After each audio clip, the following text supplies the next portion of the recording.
బంగారం వెండి ప్లాటినం కొనుగోలుదారులకు కేంద్రం షాక్ ఇచ్చింది. దిగుమతి సుంకాన్ని మోదీ సర్కార్ భారీగా పెంచింది. బంగారం వెండి దిగుమతి సుంకం 6% నుంచి 15% పెంచారు. ఈ మేరకు కేంద్ర ఆర్థిక శాఖ నోటిఫికేషన్ విడుదల చేసింది. తక్షణమే కొత్త సుంకాలు అమల్లోకి వచ్చాయి.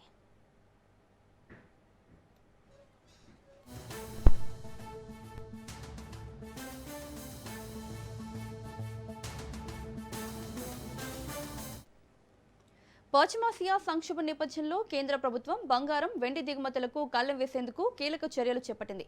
ఈ రెండు లోహాల దిగుమతులపై సుంకాన్ని 6 నుంచి 15% పెంచుతూ ఆదేశాలు జారీ చేసింది. ప్రస్తుతం రూపాయి విలువ భారీగా పతనమై డాలర్తో పోలిస్తే 95.75 వద్దకు చేరిన సమయంలో ప్రభుత్వం ఈ చర్యలకు ఉపక్రమించింది.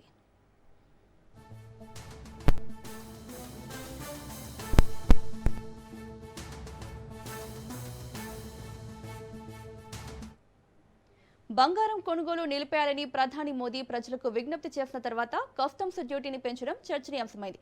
ప్రపంచంలోనే బంగారం అత్యధికంగా దిగుమతి చేసుకునే రెండో దేశం భారత్ కాగా వెండి విషయంలో మొదటి స్థానంలో ఉంటుంది. ఈ నేపథ్యంలో ప్రభుత్వం సుంకాలు పెంచడంతో దేశీయ కొనుగోళ్లు డీలా పడే అవకాశాలున్నాయని India bullion and jewellery association అభిప్రాయపడింది.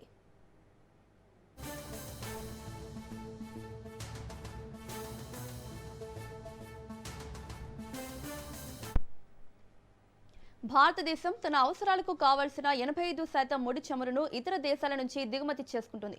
బంగారం కూడా భారీగా దిగుమతవుతోంది.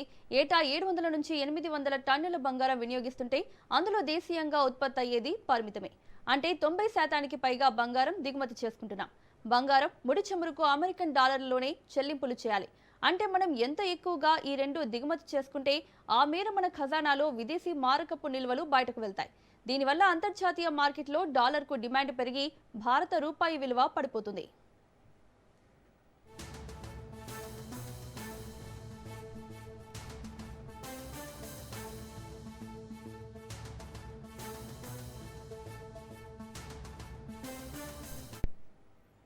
ఇదే అంశంపై చర్చించడానికి డిబేట్లో పాల్గొంటున్నారు బిజినెస్ అనలిస్ట్ శ్రీరామ గారు. నమస్తే సార్. నమస్తే అండి. శ్రీరామ గారు, బంగారం వెండి దిగుమతి సుంకాలను 15% పెంచడం దేశ ఆర్థిక వ్యవస్థకు ఎంతవరకు ఉపయోగపడుతుంది? యాక్చువల్గా లాస్ట్ 2 days బ్యాక్ మనకి ప్రధానమంత్రి గారు చెప్పినప్పుడే ఒక రకమైన డౌట్ వచ్చింది. ఎందుకంటే ఈయన గోల్డ్ గురించి ఏదో ఒకటి చేస్తారని. ఎందుకంటే క్రూడ్ ఆయిల్ని ఇప్పుడు ప్రెసెంట్ మనం తగ్గించడానికి అవ్వట్లేదు. ఎందుకంటే అది క్రూడ్ ఆయిల్ కనుక రేట్ పెంచారు అంటే మొత్తం ఇన్ఫ్లేషన్ అంతా కూడా వస్తుంది. లాస్ట్ 2 months నుంచి కూడా ఎప్పుడైతే ఈ యుఎస్ ఇరాన్ వార్ స్టార్ట్ అయిందో అక్కడి నుంచి కూడా క్రూడ్ ఆయిల్ $60 ఉండేది, $110కి వెళ్ళింది. దాని తగ్గట్టుగా ఇప్పుడు ఇండియాలో కూడా క్రూడ్ ఆయిల్ కనుక రేట్లు పెంచితే అన్నెసరీగా మొత్తం ఇన్ఫ్లేషన్ వస్తుంది. మొన్న గ్యాస్ చూసాం కదా, కొంత షార్టేజ్ రాగానే రెస్టారెంట్స్ కానీ రేట్లు కానీ అన్ని పెరిగిపోయినాయి. దానివల్ల సామాన్యులందరూ కూడా బాగా ఇబ్బంది పడతారు. కాబట్టి మనం బంగారాన్ని తగ్గించడం, కొనటం ఆపటం వల్ల దాదాపు 800 tons of gold every year మనం కొంటున్నాం. దానికి ఏంటంటే మనం దాదాపు ఫారెన్ ఎక్స్చేంజ్ మనకి డాలర్స్ పేమెంట్లో జరుగుతుంది కాబట్టి ఎక్కువగా యూఎస్ డాలర్స్ మనం స్పెండ్ చేయాల్సి వస్తుంది. అదే కనుక కొంత రెడ్యూస్ చేయగలిగితే మాత్రం డ్రాస్టిక్గా తగ్గచ్చు అని ప్రధానమంత్రి గారు అభిప్రాయపడ్డారు.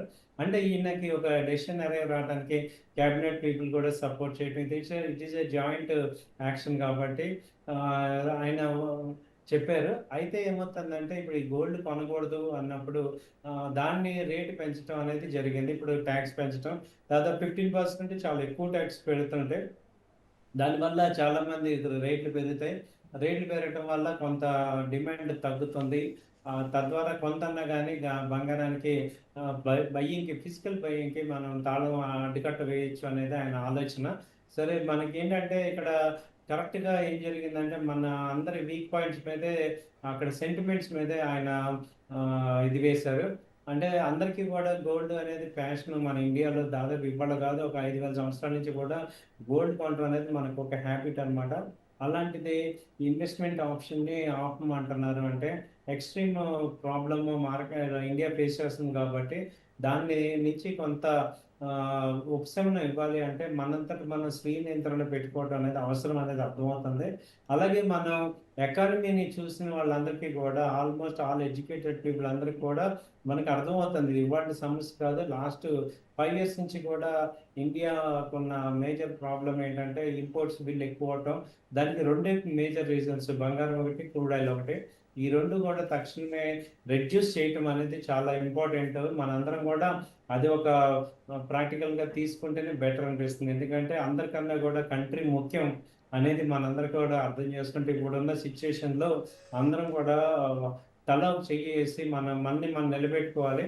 ఎందుకంటే లాస్ట్ 2 ఇయర్స్ నుంచి కూడా అమెరికా మన మీద ఎన్నో రకాలుగా టారిఫ్స్ ఏయటం గానీ, ఎన్నో ఆంక్షలు పెట్టడం గానీ ఎంతో సఫర్ చేసింది. ఇప్పుడు అన్ని కంట్రీస్‌ని ఇబ్బంది పెడుతుంది. మన ఒక్క ఇండియా కాదు, దాదాపు 100 కంట్రీస్ సఫర్ అవుతున్నాయి. ఈవెన్ శ్రీలంక, బంగ్లాదేశ్ వీళ్ళందరికీ ఏంటంటే కార్యాలయాలు, స్కూళ్ళు అన్నీ మూసేశారనమాట పెట్రోల్ లేక. కాబట్టి మనం ఆ స్టేజ్‌లో లేము. దాదాపు నిల్వలన్నీ ఉన్నాయి. ప్రెజెంట్ ప్రాబ్లమ్ లేదు. కాబట్టి ఏంటంటే ఇది ప్రీ యాక్టివిటీ గనక తీసుకోగలిగితే మనందరం కూడా ఒక రకంగా రాబోయే విప్లవం అదే ఉపద్రవం అయితే ఉంది. దాన్ని తట్టుకోవడానికి ఛాన్సెస్ అవుతాయనేది చెప్తున్నారు. శ్రీరామ గారు, ఇండియా అంటేనే ఎక్కువగా బంగారం కొంటారు. లేడీస్కి అతి ముఖ్యమైనది, అతి ఇంపార్టెంట్ కూడా బంగారమే. సో ఎంత దాచుకున్నా కూడా అది బంగారం మీద ఇన్వెస్ట్ చేయడానికే ఎక్కువ ఇంట్రెస్ట్ చూపిస్తారు. సో మన దేశంలో ఇంత 9% సుంకం పెంచడం వల్ల సో ఇండియాలో జనాల రెస్పాన్స్ ఏ విధంగా ఉంటుందంటారు? డెఫినెట్‌గా నెగెటివ్‌గానే ఉంటదండి. అందరికీ కూడా ఆడవాళ్ళందరికీ కూడా చాలా నెగెటివ్‌గానే ఉంటుంది. కాదనట్లేదు. ఇది ఒక రకంగా ఏంటంటే అందరికీ కూడా జనాలందరికీ కూడా ఒక నెగెటివ్ ఎఫెక్టే. ఎందుకంటే ఆల్రెడీ గోల్డ్ అనేది మనందరికీ కూడా చాలా ఇంపార్టెంట్ అసెట్ గాని. అయితే ఏమవుతుందంటే ఇది గనక మనం ఇంప్లిమెంట్ చేయకపోతే ఇంకా చాలా రాబోయే రోజుల్లో చాలా చాలా కష్టాలు ఎదుర్కొంటాం. మనం ఆల్రెడీ చూస్తున్నాం ఒక్క గ్యాస్ ఆగిపోవటం వల్ల మహిళలకి ఎక్కువ ఇబ్బంది అయిపోతుంది. ఇప్పుడు గ్యాస్ ఆగిందనుకోండి అందరికీ ఇబ్బంది అయిపోతుంది. సో ఎసెన్షియల్ కమోడిటీస్ అన్నీ పెరిగినాయి. మీరు ఒక పక్క చూసుకుంటే బయట ఇన్ఫ్లేషన్ రేట్లన్నీ కూడా బాగా పెరిగిపోతున్నాయి. ఇంపోర్ట్స్ రేట్ పెరిగిపోతున్నాయి. రూపీ తగ్గిపోతుంది. కాబట్టి ఏంటంటే కొంతకాలం అవాయిడ్ చేసుకుంటే మన ఇండియా ఒక కుటుంబం అనుకుంటే మనందరం కూడా ఫ్యామిలీ మెంబర్స్ లాగా మనకి ప్రాబ్లమ్ వచ్చినప్పుడు ఎలా అయితే మనం నిలబడుతున్నామో ఇలాంటి టైంలో కూడా నిజంగానే అందరికీ ఇది నేను ఫేవర్‌గా చెప్పట్లేదు. రాజకీయ పార్టీలు అని ఇంకోటని కాదు. ఒక ఎకనమిస్ట్‌గా మేము అర్థం చేసుకున్నాం కాబట్టి మేము కూడా చెప్పాల్సిన బాధ్యత ఉంది కాబట్టి అందరికీ చెప్పేదేంటంటే స్వీయ నియంత్రణ అనేది మనం తీసుకోగలిగితే ఒకవేళ బంగారం కొనాలి లేదా పెట్రోల్‌కి ఆల్టర్‌నేట్ చూసుకోండి. మీరు ఎలక్ట్రికల్ వెహికల్స్ గానీ, సోలార్ ప్యానెల్స్ పెట్టుకొని ఎలక్ట్రికల్ వెహికల్స్ తీసుకోవటం ద్వారా ఇదన్నా ఆదా చేయాలి, అదన్నా ఆదా చేయాలి. ఏదో ఒకటి మనం చేయగలిగితే మాత్రం మనం ఇండియాకి నిజంగా ట్రూ ఇండియన్ అనే పరిస్థితి అవుతుంది. ఇప్పుడున్న సిట్యుయేషన్‌లో మనకేంటి ఎయిదర్ ఆయిల్ అన్నా తగ్గించుకోగలగాలి, గోల్డ్ అన్నా తగ్గించుకోగలగాలి. ఇప్పుడు మీరు గోల్డ్ కొంటాను నేను కొంటానంటే కంపల్సరీ మీరు యువతల సైడ్ మీరు ఆయిల్‌ని తగ్గించుకొని ఎలక్ట్రికల్ వెహికల్స్‌కి రండి. ఏదో ఒకటి చేయటం ద్వారా మీరు అట్‌లీస్ట్ భారతదేశానికి మరి మనం రిప్రజెంటేటివ్ కాబట్టి మనం ఒట్టు తీసుకోవాలి ప్రామిస్‌ని. ఎందుకంటే చాలా టఫ్ సిట్యుయేషన్ ఫేస్ చేస్తున్నాం. మన దగ్గర $780 ఉన్నాయి. అంటే $1 మిలియన్ ఉన్నాయి. 6 మంత్స్, 7 మంత్స్ తగ్గ రిజర్వ్స్ ఉన్నాయి. అంతకు మించి లేవు. నెక్స్ట్ ఏమవుతుంది 91 లాగానే మళ్ళీ పరిస్థితి ఆ స్టేజ్‌కి వెళ్ళిపోయే ఛాన్సెస్ ఉన్నాయి. ఎందుకంటే ఈ క్రూడ్ ఇలాగే పెరుగుతుంటే బ్యాలెన్స్ ఆఫ్ పేమెంట్స్ కట్టలేము. కాబట్టి అదివరకు మనకి అమెరికా నుంచి ఎన్ఆర్ఐ ఫండ్స్ వచ్చేవి. ఇవాళ ఎవరు ఇవ్వట్లా. ఎందుకంటే అక్కడే జాబ్స్ చాలా కష్టంగా ఉన్నాయి. సో సిట్యుయేషను అనుకున్నంత ఈజీగా లేదు. బయట పరిస్థితి అంతా కూడా ఈ హార్మోన్ జలసంధి మూసేయటం దాదాపు 30% రవాణా అంతా ఆగిపోయింది. ఎనర్జీ మొత్తం ఆగిపోయింది. సప్లై చైన్ మొత్తం డిస్ట్రప్షన్ అయిపోయింది. ఈ సిట్యుయేషన్ ఒకవేళ యూఎస్, ఇరాన్ అగ్రీ అయినా గానీ ఇంకా ఒక 1 ఇయర్ పడుతుంది ఇదంతా నార్మల్ అవ్వటానికి. కాబట్టి అంత ప్యాథటిక్‌గా ఉంది సిట్యుయేషను. అక్కడ ఇరాన్‌లో చూస్తే అన్నీ బాంబులేసేసి నేలమట్టం అయిపోయినాయి చాలా వరకు. అలాగే ఈ అరేబియన్ కంట్రీస్ అన్నీ కూడా చాలా ఇంపాక్ట్ అయినాయి. అవన్నీ నార్మల్ అవ్వాలి, రిస్టోర్ అవ్వాలంటే 2, 3 ఇయర్స్ మినిమమ్ పడుతుంది. కాబట్టి ఇప్పుడు ఉన్న పరిస్థితుల్లో క్రూడ్ ఆయిల్ ఇమ్మీడియేట్‌గా $60కి ప్రీవియస్ వచ్చినట్టు వచ్చే పరిస్థితి లేదు. ఇప్పుడు 107 నుంచి 80కి రావడమే చాలా ఎక్కువ అనమాట. $90-80 అంటే మనకి క్రూడ్ ఆయిల్ చాలా ఎక్కువ ఉంది. ఈయనేం చేస్తున్నారంటే క్రూడ్ ఆయిల్ రేట్లు పెంచకుండా అది గవర్నమెంట్ భరిస్తూ గోల్డ్ తగ్గించుకోండి అంటున్నారు. ఇప్పుడు క్రూడ్ ఆయిల్ ₹20 లీటర్ పెంచేశారనుకోండి. మేము చాలా ఎక్స్పెక్ట్ చేసాం క్రూడ్ ఆయిల్ రేట్లు పెరుగుతాయని. క్రూడ్ ఆయిల్ పెరిగిందంటే అసలు మార్కెట్ మొత్తం అస్తవ్యస్తం అయిపోద్ది. దాని బదులు గోల్డ్ 10% అంటే ఎవరైనా ఇంకా పెంచినా పర్వాలేదు. ఎందుకంటే ఇప్పుడున్న పరిస్థితుల్లో గోల్డ్ ఇష్టమైనా గానీ మనకి నెసెసిటీ అన్నప్పుడు కొంచెం ఆపుకోవటం అనేది ఇంపార్టెంట్ అనిపిస్తుంది. ఒక రెస్పాన్సిబుల్ సిటిజన్‌గా మనం ఎడ్యుకేటెడ్ పీపుల్ అందరూ కూడా ఒకరికొకళ్ళు మనం ఇది పాజిటివ్‌గానే స్ప్రెడ్ చేసుకుంటేనే మనం ముందుకెళ్తాం. ఎందుకంటే ఇండియా థర్డ్, ఫోర్త్ లార్జెస్ట్ ఎకానమీలోకి వచ్చేసాం. 5 ట్రిలియన్ ఎకానమీకి వచ్చామంటే మనం ఇంకా వెల్ ఎడ్యుకేటెడ్ సిట్యుయేషన్స్ అన్నిటిని మనం అర్థం చేసుకొని ముందుకెళ్ళాలి కాబట్టి మనందరికీ బాధ్యత అనేది ఉంది. కాబట్టి ఎయిదర్ గోల్డ్ అన్నా తగ్గించండి లేదా క్రూడ్ ఆయిల్ అన్నా తగ్గించండి. ఈ రెండిట్లో ఏదో ఒకటి ప్రతి ఇంట్లో నుంచి తగ్గాల్సిన అవసరం అయితే కనపడుతుంది. ఎస్ శ్రీరామ గారు, నిజానికి బంగారం కొనుగోలు నియంత్రణ అనేది ఖచ్చితంగా అవసరం ఇండియాలో. సో ఇప్పుడు ప్రెసెంట్ 1,50,000 నడిచినా, నాకు తెలిసి ఫ్యూచర్లో 2 లక్షలు నడిచినా కూడా ఇండియాలో బంగారం కొనుగోలు మాత్రం ఆగడం అనేది అయితే జరగదు. ఇంతకుముందు తులాల్లో కొన్న వాళ్ళు ఇప్పుడు గ్రాముల్లో కొంటున్నారు, స్కీములు కట్ అయినా సరే గ్రాముల్లో కొంటున్నారు. సో ఇప్పుడు అవును. కేంద్రం తీసుకున్న ఈ నిర్ణయం, ఈ దిగుమతి సుంకాల పెరుగుదలతో బంగారం కొనుగోలు అనేది నిజంగా నియంత్రణ సాధ్యమవుతుందంటారా? అది నియంత్రణ సాధ్యమయ్యేది మన మీడియా ద్వారా మనం ప్రజలకి అప్పీల్ చేయటం దాన్ని బట్టి ఉంటుందండి. ఒక రెస్పాన్సిబుల్ ఇది ఒక పార్టీలకు అతీతంగా మనం ఆలోచించాలి ఇవాళ. ఇప్పుడు బీజేపీ అని, కాంగ్రెస్ అని లేకపోతే ఇంకోటని కాదు. ఇప్పుడున్న సిచ్యుయేషన్ అమెరికా ఏం జరుగుతుంది? ఇప్పుడు మీరు ఒకసారి చూడండి ఇరాన్‌లో మొన్నటిదాకా ఏమైంది? ఇరాన్ గవర్నమెంట్ మీద ప్రజలందరూ కూడా నెగెటివ్‌గా ఉన్నారు. కానీ ఎప్పుడైతే యుద్ధం స్టార్ట్ అయిందో మొత్తం అందరూ కూడా ఇరాన్ ప్రభుత్వానికి సపోర్ట్ చేశారు.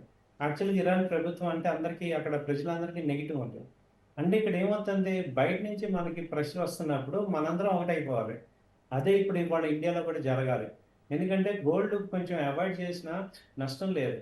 అందరికి ఎంతో కొంత ఉంది. పెద్ద లగ్జరీ చేయటం వల్ల ఇప్పుడు దాదాపు 800 టన్స్ నుంచి 400 టన్స్ కనుక వచ్చామంటే మన దగ్గర ఎంత సేఫ్టీ వచ్చేస్తామంటే మనం చాలా సూపర్ పవర్ అవుతాం. జస్ట్ ఒక 1 ఇయర్ అవాయిడ్ చేసుకోవడం ద్వారా మనకి వచ్చే నష్టం ఏం లేదు. ఆ రోజు 2 లక్షలు ఉండొచ్చు లేదా 1,00,000 కూడా అవ్వచ్చు. మనందరం కొనడం మానేస్తే రేట్ తగ్గిపోతాయి. సో ఎక్కువ సెకండ్ లార్జెస్ట్ ఇండియా ఉంది. ఇండియా, చైనా తప్ప వరల్డ్ మొత్తం మీద పెద్ద కొనేవాళ్ళు లేరు. Only government banks, central governments కొంటాయి తప్ప ఓన్లీ ఇండియన్ పీపుల్‌కి ఎక్కువ గవర్నమెంట్ బంగారం అంటే ప్రీతి. సో ఒక 1 ఇయర్ మనం నిజంగానే ఆగితే దాదాపు 800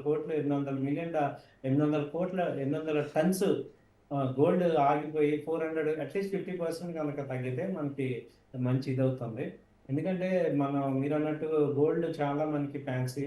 అది లేకుండా మనం ఎవరు ఉండలేము. కానీ ఒక 1 ఇయర్ మనం కంట్రోల్ చేసుకోగలిగితే నిజంగానే చాలా బెనిఫిట్ అనేది వాస్తవం అనేది అర్థమవుతుంది. ఆయన చెప్పిన అప్పీలు ఒక ప్రధానమంత్రి స్థాయి వ్యక్తి చెప్పాల్సిన అవసరం లేదు. డైరెక్ట్‌గా ఎక్సైజ్ టాక్స్ ఏస్తామని చెప్పొచ్చు. కానీ ఆయనకి కూడా మనందరికి ఎంత గోల్డ్ అంటే మక్కువ తెలుసు కాబట్టి ఫస్ట్ ఒక అప్పీల్ లాగా చేశారు. ఆ తర్వాత ఇంపాక్ట్ చేశారు.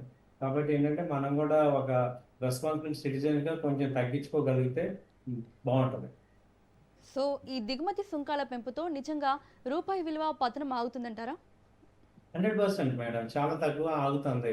ఎందుకంటే గోల్డ్ ఇంపోర్ట్స్ గనక తగ్గిందంటే రూపాయి స్ట్రాంగ్ అవుతుంది. రూపాయి స్ట్రాంగ్ అయిందంటే మనకి ఇంపోర్ట్స్ తక్కువ డాలర్స్ పే చేయగలం.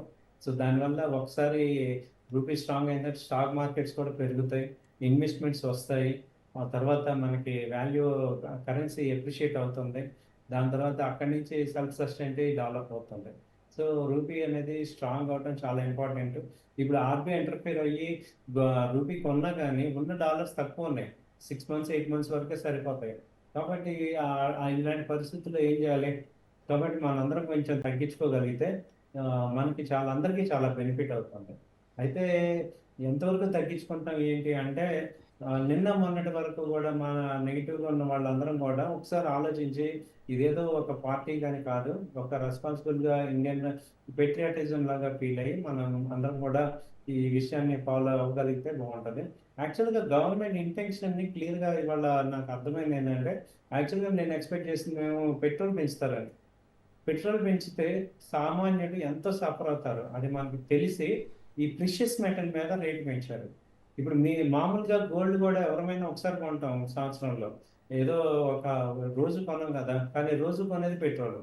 అది పెంచకుండా ఇది పెంచినప్పుడు మనందరం కూడా గవర్నమెంట్ ఇంటెన్షన్ అర్థం చేసుకొని కొంచెం సపోర్ట్ చేయగలిగితే అందరికీ కూడా అడ్వాంటేజ్ ఉంటదనేది నాకు అనిపిస్తుంది. సో సో శ్రీరామ్ గారు, దిగుమతి సుంకాల పెంపు వల్ల జ్యువెలరీ వ్యాపారులు కానీ చిన్న వ్యాపారాలపై కానీ ప్రతికూల ప్రభావం ఉంటుందా? కొంచెం ఉండొచ్చు మేడం. ఎందుకంటే కొంచెం ఉంటుంది. అయితే ఎక్కువ మందిని సాటిస్ఫై చేయాలంటే కొంతమంది నష్టపోతారు. అది కామన్. ఏంటంటే ఒక మంచి, ఒక చెడు ఉంటదని.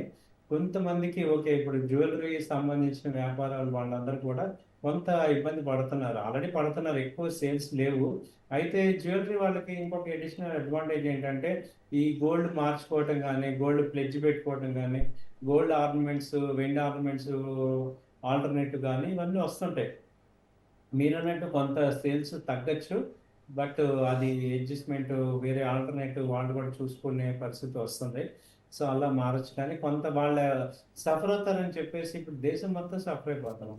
సో, కాబట్టి ఆ రంగంలో ఉన్నవాళ్ళు కొంత సఫర్ అవుతున్నారు. వాళ్ళేంటంటే వేరే ఆల్టర్‌నేట్స్ గానీ, వేరే ఆల్టర్‌నేట్ కంట్రీస్ ఎక్స్‌పోర్ట్స్ కూడా ట్రై చేయటం ద్వారా కొంత అడ్జస్ట్‌మెంట్ చేసుకోవడానికి అవకాశం ఉండే ఛాన్సెస్ ఉన్నాయి.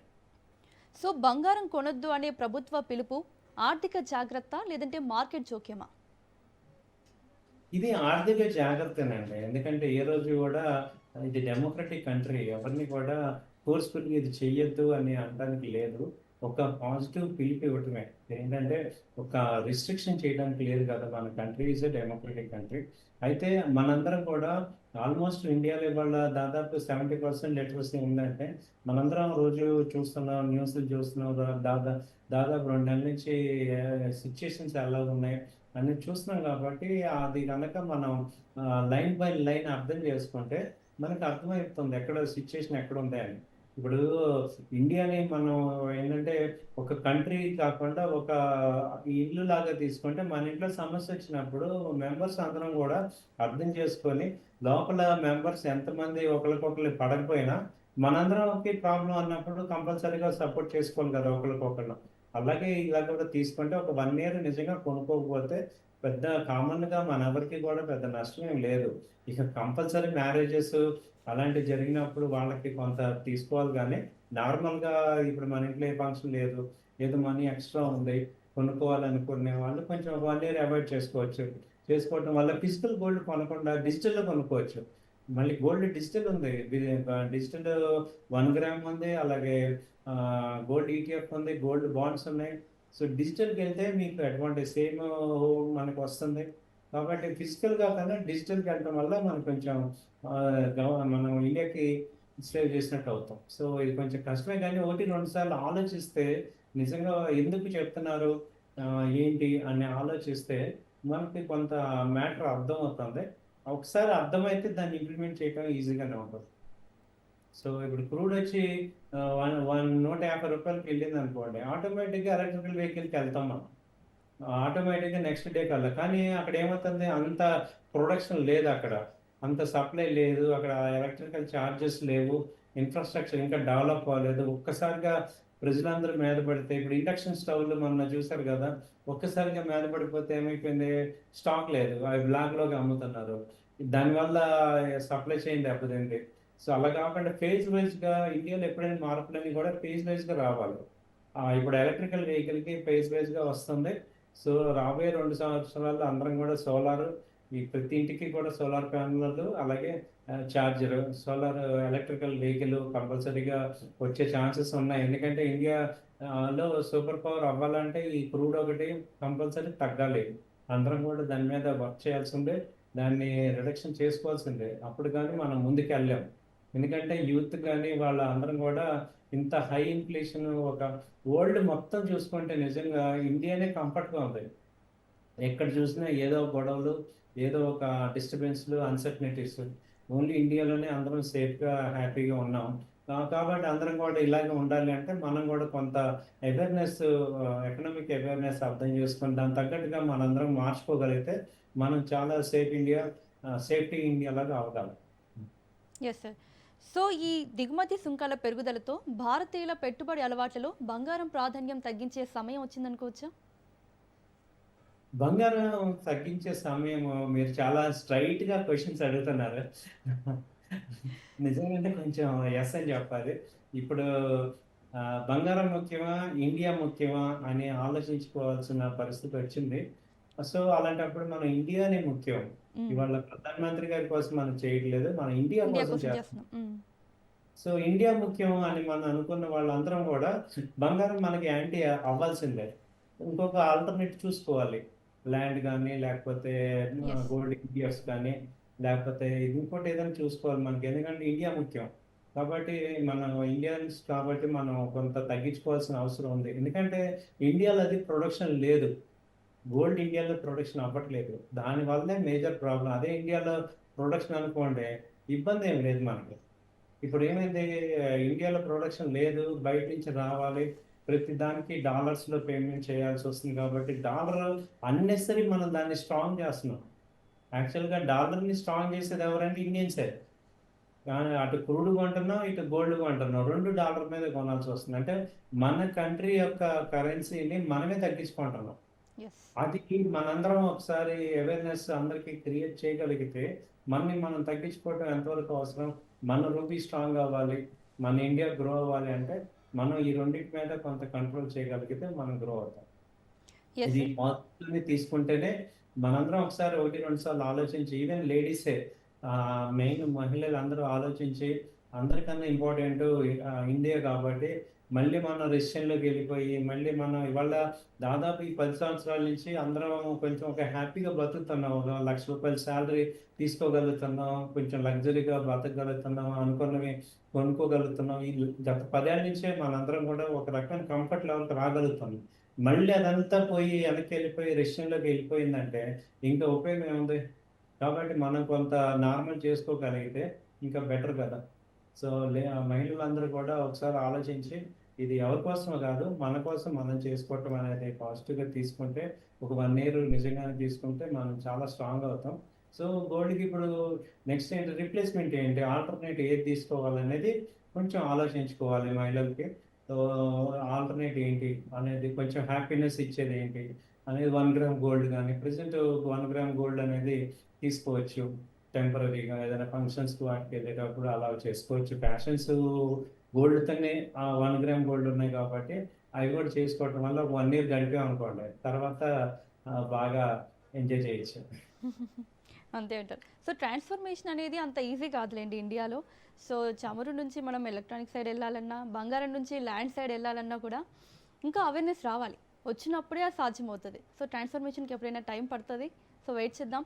మరి బంగారం కొనుగోలు తగ్గించాలనే ప్రభుత్వ నిర్ణయం ప్రజల వ్యక్తిగత ఆర్థిక స్వేచ్ఛపై ప్రభావం చూపుతుందంటారా? ఇది ఇక్కడ అప్పీల్ చేశారు గానీ డిమాండ్ చేయలేదు. ఇప్పుడు మీరు కంపల్సరీ గోల్డ్ షాపులన్నీ మూసేయాలి అని ఎక్కడ కూడా డిమాండ్ చేయలేదు. అప్పీల్ చేస్తున్నారు. దీనివల్ల మనకి ఇబ్బంది ఉంది. దీనివల్ల మనం ఇలా సఫర్ అవుతున్నాం. కంట్రీ మొత్తం సఫర్ అవుతున్నాం. నిన్న మొన్నటిదాకా నేను కూడా నెగెటివే ఉన్నాను. యాక్చువల్‌గా నాకు కూడా ఏంటి ఇంత సడెన్‌గా ఇలా చెప్పడం ఏంటి అని. తర్వాత మేము రోజు రెగ్యులర్‌గా ఎకనామిక్ మేము చూస్తున్నాం కాబట్టి, ఓకే. ఇది ఒక ప్రధానమంత్రి కాదు, లేకపోతే ఒక బీజేపీ అని కాదు, ఇంకొకటని కాదు. మనం అలాంటి మనిషి చెప్తున్నారు అంటే ఇక్కడ మనం ప్రధానమంత్రి గారిని మనం ఒక 15 ఏళ్ల నుంచి చూస్తున్నాం రెగ్యులర్‌గా. కాబట్టి ఒక ఇది మనందరం కూడా ఒక ఇండియా ఒక ఇల్లు అనుకుంటే మన ఇంటి పెద్దగా ఆయన మాట్లాడే స్వేచ్ఛ ఆయనకుంది. ఆయన ఒక అప్పీల్ చేస్తున్నారు. 1, 2 సార్లు ఫస్ట్ నెగెటివ్‌గానే ఉంటాం కదా! మనకు చాలా ఇష్టమైనది వద్దు అన్నారంటే ఎవరికైనా ఇప్పుడు షుగర్ ఉంది. షుగర్ ఉన్న వాళ్ళకి షుగర్ తినకూడదు. అది ఎంత నెగెటివ్‌గా ఉంటది వాళ్ళకి. అలాగే మన మహిళలందరికీ గోల్డ్ అంటే చాలా ఇష్టం. అలాంటి వాళ్ళకి మీరు గోల్డ్ కొనకూడదు. చాలామంది మహిళలు అసలు జాబ్ చేసేదే గోల్డ్ కోసం. మాకు తెలుసు. చాలామంది సెకండ్ జాబ్ చేసి గోల్డ్ కొనుక్కొని, ఐటెమ్స్ కొనుక్కొని చావ చేసుకుంటారు. అలాంటిది ఆహ్, ఆహ్, కొనొద్దు అని చెప్పడం అనేది చాలా కష్టం వాళ్ళకి. బట్ ఇంపార్టెంట్ ఏంటంటే అందరూ India is more important than individual. ఇప్పుడు నిజంగానే సిట్యుయేషన్ వరస్ట్‌గా ఉంది. ఇంకా కనపడట్లేదు గానీ అది ఇంకో 6 మంత్స్ ఇలాగే వార్ గనక ఆగి ఇలాంటి సిట్యుయేషన్ వస్తే 6 మంత్స్ తర్వాత అసలు డ్రైన్ అయిపోతాం. కాబట్టి అలాంటి సిట్యుయేషన్ రాకూడదంటే ముందే అలర్ట్‌గా ఉండాలి. ఆ రోజు తర్వాత బాధపడే కన్నా అదే గోల్డ్ ఏం చేస్తున్నాం మనందరం, ఇప్పుడు మన దగ్గర డబ్బు లేనప్పుడు ఏం చేస్తున్నాం, ఇమీడియట్గా బంగారాన్ని ప్లెడ్జ్ చేసేస్తున్నాం. అక్కడ ఒక్క నిమిషం కూడా ఆలోచించే, ఇప్పుడు మన సంసారంలో ఏదైనా ప్రాబ్లం వస్తే ఇమీడియట్గా ఏం చేస్తున్నాం, గోల్డ్ తాకట్టు పెట్టేస్తున్నాం. అంటే మన దగ్గర ఉంచుకోవట్లేదు కదా. సో ఇప్పుడు చెప్పేది అదే, అదేదో ఇటు తాకట్టు పెట్టి గోల్డ్ బ్యాంక్లో పెట్టే బదులు ఒక 1 ఇయర్ కనుక ఆగి కొనుక్కోవటం వల్ల మీరు బెనిఫిట్ అవుతారు, కంట్రీ కూడా బెనిఫిట్ అవుతుంది. ఇప్పుడు ఎటు 4-5 నెలలు పోతే ఆ కొన్న బంగారం ఎటు మనకి ఫైనాన్షియల్గా అన్సర్టనిటీ వచ్చేస్తుంది. రూపీ ఇంకా డౌన్ డౌన్ అవుతున్నప్పుడు లే ఆఫ్లు వస్తాయి, జాబ్స్ పోతాయి. ఇవి ఒకసారి క్రూడ్ పెరుగుతుందంటే మనకి మొత్తం ఎకానమీ మొత్తం మారిపోతుంది, ప్రైసెస్ అన్నీ పెరిగిపోతాయి. అలాంటి అన్సర్టనిటీ వచ్చే కన్నా కొంచెం మనం తగ్గించుకోవటం వల్ల బెనిఫిట్ కదా. ఇప్పుడు నెక్స్ట్ ఇంకో నెల 2 నెలలు చూస్తున్నారు. ఒకవేళ ఇంకా మనకి కంట్రోల్ కాలేదంటే నెక్స్ట్ క్రూడ్ ఆయిల్ రేట్లు పెంచేస్తారు. 140-150 అవుతుంది. అప్పుడు ఇటు ఇంకా ఆర్థిక పరిస్థితి ఇంకా డిజాస్టర్ అయిపోతాం. దానికన్నా మనం స్వీయ నియంత్రణ చేసుకొని ఒక 4-5 నెలలు సపోర్ట్ చేసుకుంటే బెటర్ కదా అని మా పాయింట్. Yes sir. సో ఇండియాలో ఈ రూపాయి విలువ క్షీణతకు ప్రధాన కారణం అధిక దిగుమతులా లేదంటే ఆర్థిక విధానాల వైఫల్యమా? ఇది ఎక్స్టర్నల్ ఫ్యాక్టర్సే మేడం. మన ఇండియా ఏంటంటే ఎక్స్టర్నల్ ఫ్యాక్టర్స్ వల్ల మనం ఇబ్బంది పడుతున్నాం. ఇప్పుడు మనం ఎక్కడ కూడా మన కంట్రీలో ఎవరు కూడా ఏమి రాంగ్ చేయట్లేదు, ఏమీ జరగలేదు మనం. బట్ వాళ్ళు అమెరికా డొనాల్డ్ ట్రంప్ చేసే ఒకే ఒక పని వల్ల, ఆయన ఒక్క మనిషి వల్ల 100 కంట్రీలు సఫర్ అవుతున్నారు. ఆయన అమెరికా ఫస్ట్ అనే నినాదంతో అందరి అవుట్ ఆఫ్ పీపుల్ అందరినీ కూడా డిస్ట్రాయ్ చేయడమే ఆయన లక్ష్యంగా పెట్టుకొని టారిఫ్స్ చేయటం, తర్వాత వాళ్ళ చెప్పినట్టు చేయని కంట్రీస్ అన్నిటి మీద దాడి చేయటం, ఒక రకమైన మోనార్క్ లాగా బిహేవ్ చేస్తున్నారు. ఆయన వల్ల జరుగుతున్న టెన్షన్ తప్ప మన కంట్రీకి మనం ఎప్పుడు కూడా ఏ కంట్రీ మీద దాడి చేయం, ఎవరి మీద మనం యుద్ధానికి వెళ్ళాం, అలాగే మనం ఉన్నదానిలో ఉంటుంటాం. సో ఓన్లీ ఆ ఇరాన్ ఆయన చెప్పింది ఒప్పుకోకపోవడం వల్ల యుద్ధం జరిగింది. ఇజ్రాయెల్ వీళ్ళిద్దరు కలిసి చేసిన పని ఇది. దానివల్ల గ్లోబల్ అంతా కూడా ప్రెషర్ వచ్చేసింది. ఇప్పుడు మిగతా కంట్రీస్ అన్నీ బాగుండి ఇండియా ఒకటే ప్రాబ్లం వచ్చిందంటే అప్పుడు మనం ఇండియన్ పాలసీస్ రాంగ్ అనుకుంటాం. 15 years బ్యాక్ 20th ప్లేస్లో ఉన్న కంట్రీ వాళ్ళ 3rd ప్లేస్కి వచ్చింది, 4th ప్లేస్కి వచ్చిందంటే బికాస్ ఆఫ్ ఆర్థిక ప్రణాళికల వల్ల, వీటి వల్లే కదా. ఈవెన్ కోవిడ్ కూడా తట్టుకున్నామంటే గవర్నమెంట్ పాలసీస్ వల్లే కదా. ఎస్. ఇప్పుడు పాలసీస్ రాంగ్ ఏం అవ్వలేదు, బట్ ఎక్స్టర్నల్ ఫ్యాక్టర్ ప్రెషర్ ఇంకెక్కువ ఉంది. దాన్ని అర్థం చేసుకొని మనం దాన్ని కంట్రోల్ చేయగలిగితే మనం ఇంకా హ్యాపీగా ఉండొచ్చు అనేది అర్థమవుతుంది. సో ఈ బంగారం దిగుమతులపై నియంత్రణ విధించడం కంటే కూడా దేశీయ ఉత్పత్తి పెంపుపైన ప్రభుత్వం దృష్టి పెడితే బాగుంటుందని నాకు అనిపిస్తుంది. సో మీరేమంటారు? ఎంత చేస్తాం మేడం, ఇప్పుడు మనకున్న సిచ్యుయేషన్లో 140 కోట్ల మందికి ముందు మనం తినడానికే మనకు కావాలి కదా ప్రొడక్షన్. ఇప్పుడు మీరు చూస్తే వరల్డ్ మొత్తం మీద 1/3 పాపులేషన్, 1/4 పాపులేషన్ మన దగ్గరే ఉంటాం. మ్మ్. ముందు మన సెల్ఫ్ సస్టైన్ అవ్వాలి కదా. సో అయ్యాక ఎక్స్పోర్ట్ అవుతాం. ఇప్పుడు అమెరికా తీసుకుంటే వాళ్ళు ఉన్నది ఎంత, 30 crores వాళ్ళ పాపులేషన్. వాళ్ళు కంపల్సరీ ఎక్స్పోర్ట్ చేస్తారు. మనకి 140 crores పాపులేషన్. ఇప్పుడు మనకి ముందు మనం సెల్ఫ్ సఫిషియెంట్ అవడమే చాలా ఎక్కువ. అసలు మనం ఎక్స్పోర్ట్స్ అనేవి ఇప్పుడున్న పరిస్థితుల్లో ఐటీ చేయగలం, ఫార్మా చేస్తున్నాం, ఐటీ ఓకే. చేస్తున్నాం, ఆహార పదార్థాలు ఎక్కడ చేస్తాం, మనకే సరిపోవట్లేదు. ఎస్. కాబట్టి మీకు ఎక్స్టర్నల్గా మనం ఇప్పుడు డిఫెన్స్ ఐటమ్స్ తయారు చేస్తున్నాం, అవి ఎక్స్పోర్ట్ చేస్తున్నాం. మనం దానిలో చాలా ఫాస్ట్గా గ్రోత్ వచ్చాం. ఆ తర్వాత ఈవెన్ మెషిన్ టూల్స్ అన్నీ కూడా మనం చేస్తున్నాం. ఒక్క ఫుడ్ ఐటమ్స్ తప్ప మిగతా అన్నీ కూడా మనం ఎక్స్పోర్ట్ చేసే పరిస్థితి వస్తున్నాం. మేక్ ఇన్ ఇండియా వచ్చింది కదా, దానిలో చాలా కంపెనీస్ ఎక్స్పోర్ట్ చేస్తున్నాం. అలాగే ఎస్ఎంఈ అని కొత్తగా గవర్నమెంట్ చాలా ప్రోత్సాహకాలు ఇస్తుంది. Okay sir. అలాగే వీటన్నిటికీ చాలా ఇస్తున్నాం. ఓన్లీ మనం ఫుడ్కి మాత్రం ఎక్స్పోర్ట్ చేయలేం, ఎందుకంటే మన కన్సంప్షన్ ఎక్కువ ఉంది ప్రాక్టికల్గా.